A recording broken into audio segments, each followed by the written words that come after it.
everybody, and welcome back. So we're just gonna hop right into the video. This is going to be a Glosssier video, and it's also gonna be a get ready with me because I'm talking really fast because I'm a little anxious, but it's going to be a get ready with me video as well as kind of revisiting Glosssier. So first, before we hop into the get ready with me chit chatty part, I just want to go over the Glosssier shades again with you guys. I was actually requested to do this video.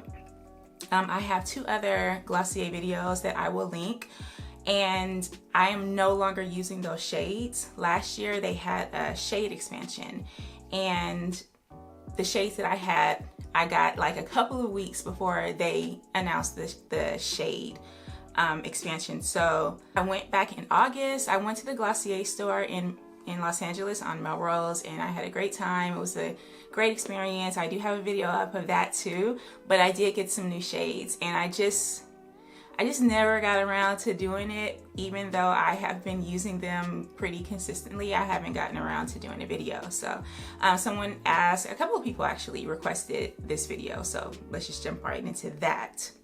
So the first that I have here is the Perfecting Skin Tint, and this one is in G5.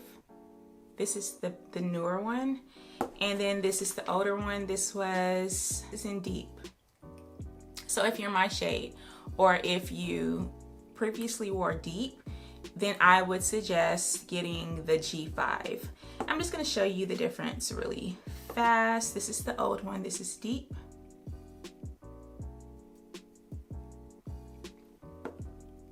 And I know it looks dark, but it shears out. And plus, I've been in the house for 3 months. I've barely gotten any sun, and I've started a new skincare routine. So that's why I'm just looking a little bit more gray and pale than I typically am. But you can see, so these are the two differences. And this one has more of a yellow undertone, where this one was just more like neutral. But once it's sheared out, you really don't see the difference. But I definitely think that this one was a better match for me. And so now we're gonna get into the concealers. This concealer that I used to have, I had the dark, which is this right here. I also had deep. And I know that these shades are weird, like they don't look dark or deep, but these are the shades that I got. And to replace these two shades, because I had to use both of those together, kind of mix them to get the exact shade that I wanted, I got G4 in the concealer. So G5 in the serum and G4 in the concealer. And that's how this looks. I don't do highlighting under my eyes. I just want to conceal. So I typically get something that's just about my shade, maybe a tad bit lighter, maybe. So I'm just gonna show you really fast what those shades are. So this one is Deep 40. If you have Deep 40, then this is how it looks.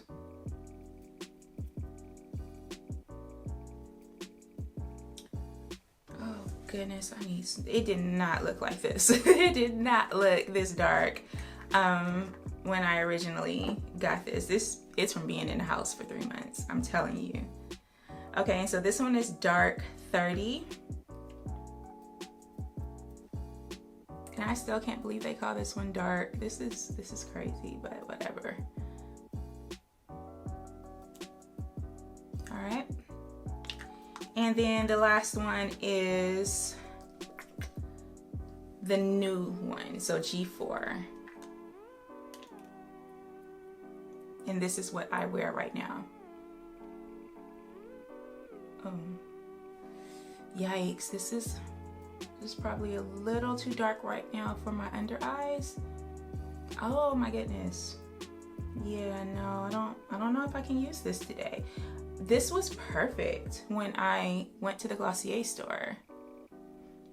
But now, wow, okay.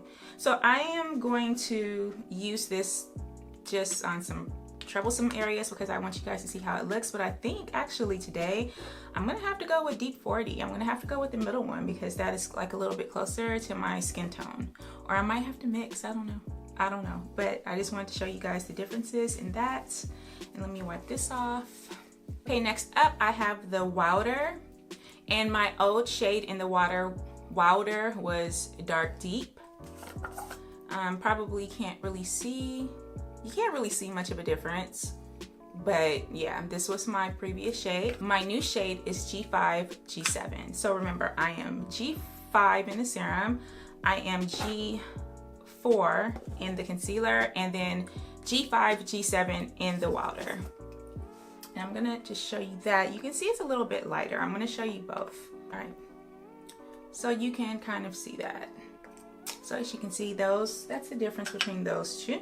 I said in my last video that I love Glossier and Fenty, that they go together like peanut butter and jelly. So whatever I don't have from Glossier, I'm going to supplement with Fenty or whatever it is that I have. But the base products, which I feel are the most important, will be Glossier.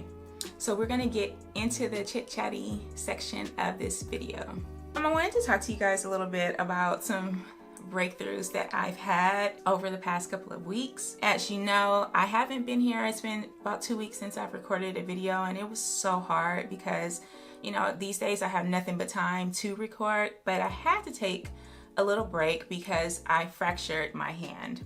And before we get started, I just want you to see, this is my good hand, this is my left hand, and then this is my right hand. And you can see that it is substantially bigger than this one because it's swollen. Still, I injured it 3 weeks ago. I have a hairline fracture, and the first week and a half, it was like really hard to do anything with my fingers, any kind of, you know, I had very limited range of motion, but now it's better, so I'm hopping back in. My doctor said that since it is a hairline fracture, I don't have to get like a cast or anything. I wanted to discuss this with you because I have always considered myself to be clumsy and accident prone, and I know a lot of people do.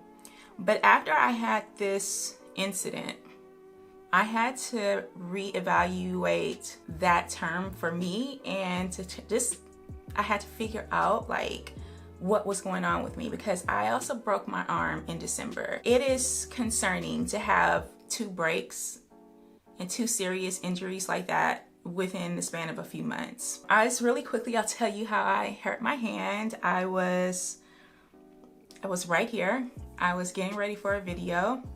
It was one of the rare, really hot days that we've had in SoCal lately, and we had the air conditioner on in our house, but I didn't think we had enough air coming through the vents, so I decided to climb up there and open the vents myself, or to check to see if they were open.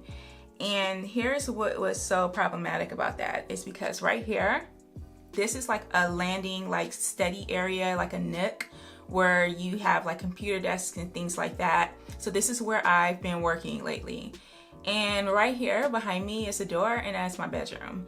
And behind that door, my husband was in bed playing, not in bed, but he was sitting on the bed playing video games. My husband, my 6'2" husband, was about 10 feet away from me.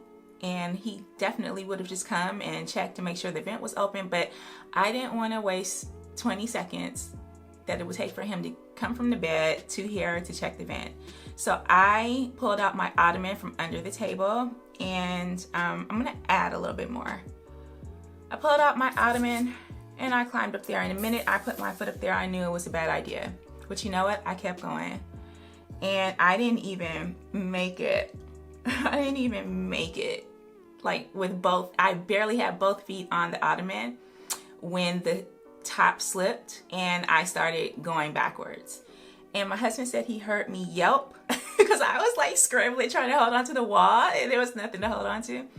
And he heard me yelp before he saw me crash into the wall directly behind me. But I crashed into the wall and I fell on this hand. And he raced out of the room and he said, what happened? And I told him, and he was like, I'm right here. Why would you do that? And I said, I didn't want to bother you. Unlike when I broke my arm, this time around he was a little upset. He was very upset, he was disappointed, and he was a little annoyed. So yes, he was very disappointed in me, and over the next couple of days, you know, he didn't like lecture me or anything, but he would just look at me and he said, what if I wasn't here? You know, that was really reckless, and if I wasn't here, you could have been stuck up there, you know, you could have really hurt yourself. And I got what he was saying. Oh yeah, that works really good actually. So maybe think about getting a darker skin tint if you want to kind of warm your face up, give it a little bit more dimension without using like really heavy concealers or contouring sticks. About 2 days after I fell, I had a video meeting with my therapist. And I just mentioned in passing what happened. She said, "Didn't you just break your arm in December?" I said, "Yeah." I said, "Well, I'm kind of clumsy. I'm accident prone, you know, whatever." And she said, "Well, let's talk about it." And I was like, oh God, like there's nothing here. I acted impulsively and I hurt myself. There's nothing here. But you know what? There was definitely something there. And it was definitely something behind my clumsiness and my lack of coordination and stuttering over my words and when I'm nervous and things like that. And what that is anxiety. She explained to me that sometimes people who are accident prone, quote unquote, who are always hurting themselves, always falling, you know, things like that, that could be a measure of anxiety because you're so nervous and you're not thinking straight and you're shaky, and you know, all those symptoms from anxiety will manifest itself in your body and how you carry yourself and what you pay attention to, your surroundings, everything. I wasn't buying it. I was just like, I just made a mistake. That's it. She says, "Well, tell me about when you broke your arm and how you felt." She says, "And think about that, and then think about how you felt. Like, what were your emotions when you climbed up on the ottoman and tried to, you know, fix the vent and then you fell?" And she says, "Have you hurt yourself seriously before, even before you broke your arm?" And I was about to say no, but then I remembered 2 years ago, I had joined Orange Theory. And after I joined Orange Theory, I left and immediately I hurt my back, and I'm gonna get into that. But so I hurt my back really bad. It was really bad for about 6 months. Doctor sent me to physical therapy and everything. And yeah, it had me down for a while.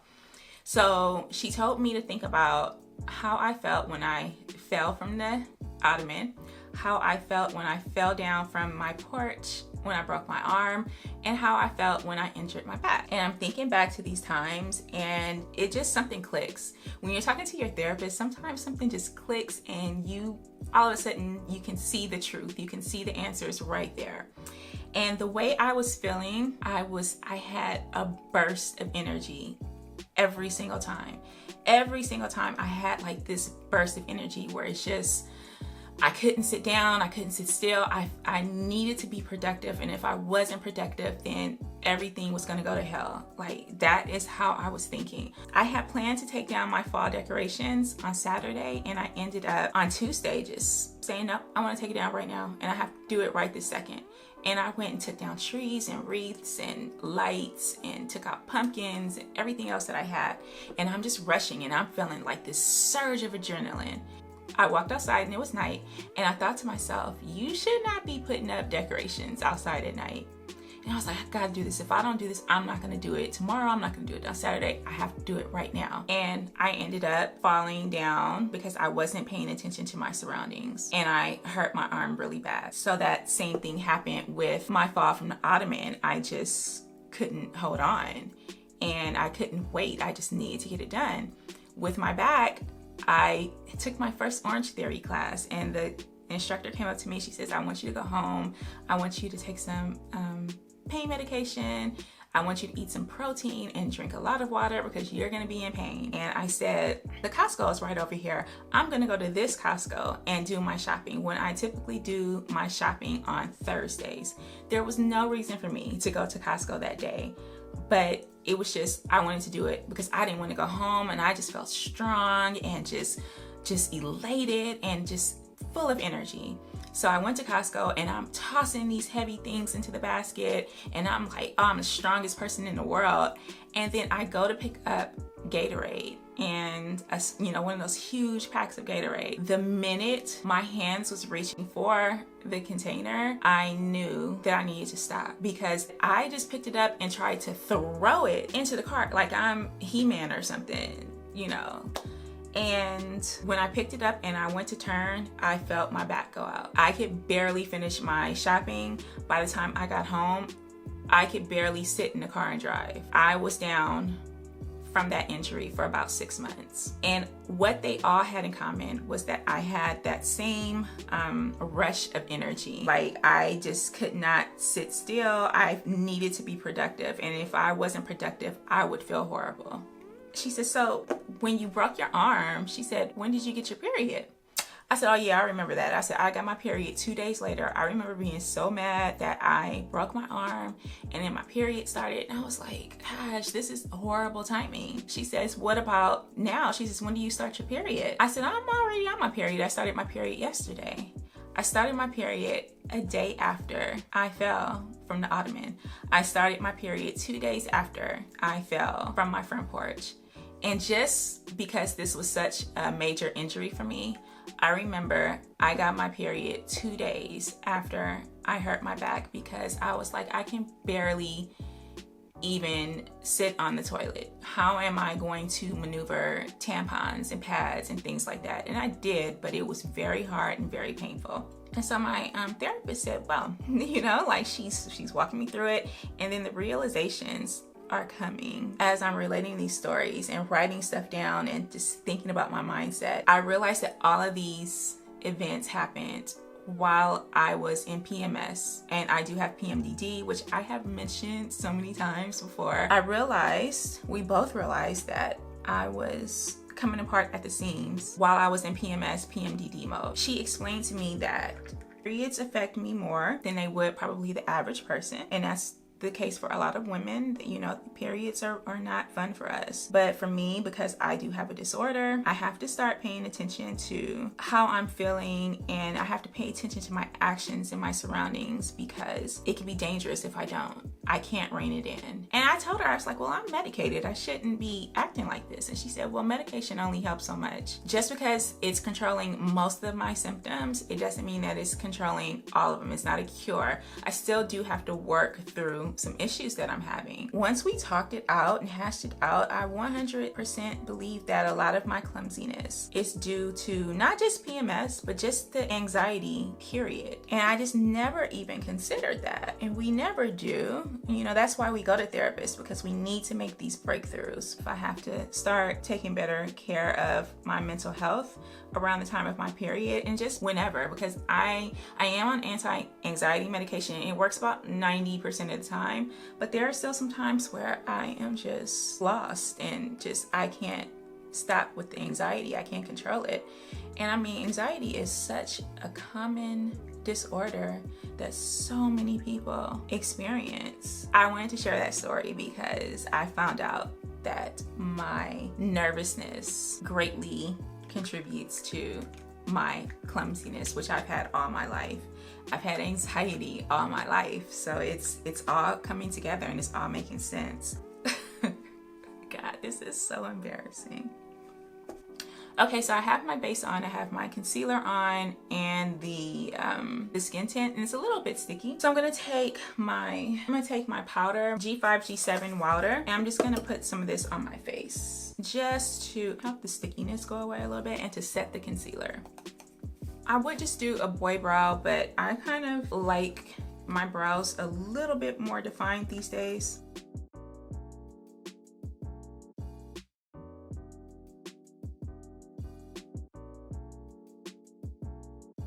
Okay, so I set my eyes, but they're still gonna crease, so I'm gonna go in with my Fenty bronzer. This is what I always use with my Glosssier eyes. So I'm just gonna put this bronzer on there and just kind of contour my eyes just a little bit. Why am I not putting on mascara? Because I'm doing a Lashify video later on.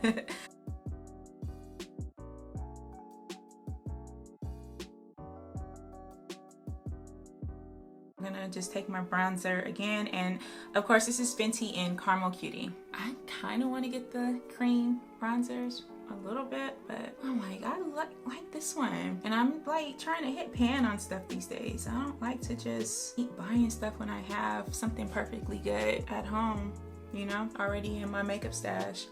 but I'm thinking about it. I don't know, we'll see. So I have here, this is Glossier Cloud Paint. I love this, but this is in Dusk, and then I have one in Dawn. So Dusk, when I put this on, you guys are not gonna really see it because it shows up very, very light on me, but it gives my face like a flush of color that I am unable to replicate with any other type of blush. So I'm just gonna put that on the back of my hand. You guys can see how like peachy that is. And I'm just going to... Okay, so this is my Glossier highlight, and this is in Topaz. Okay, so I'm just gonna take that and dab that right at the top. You're supposed to be able to layer Glossier products on top of each other. So if I went in with a stick, it's supposed to not remove my makeup. I would just like to go in with the Beauty Blender. Okay, that looks very good. Very, very good. I'm very happy with that. So I'm almost finished, you guys. Like I said, I'm not gonna do my lashes. So I never did buy any more Glossier lip products because honestly, I was not happy with what I got. But let's see how it looks. I'm gonna give this another shot, this red. I mean, it looks okay. I just feel like if I'm gonna go for a red lip, it should be bold. It shouldn't be like muted. I don't want a muted red lip. I'm gonna put on some Fenty lip gloss, some Gloss Bomb. I'm gonna top that. Maybe that'll help. I think I would just prefer the lip gloss, but it's fine. This is a Glossier face, so I'm gonna go and fluff out my hair, and then I will be back to close out this video. Alright, you guys, so I'm back. This is my full makeup look, my Glossier face, and yeah, I'm doing it very natural today. I have my wash and go, so I got the natural beat and the natural hair going. I really like that too. I actually do not like this lip color. I don't know. I don't know what it is about it, but I don't like it. So I'm gonna take it off, and I'm just gonna put on regular Gloss Bomb. I am almost out of this. My goodness. Okay, you guys, so that's it. That's the look. I hope you enjoyed this video. If you have any questions about anything that I've discussed in this video or about any of the products that I've used, please leave them in the comments below and I will respond. I'm gonna leave all of the detailed information to the products, my shades, everything in the description box below. Please like this video if you like the content, and please subscribe if you want to see more from me. I did take a break, but I typically upload every week, so please subscribe if you like my content. Thanks for watching, and I will see you in the next one. Peace out.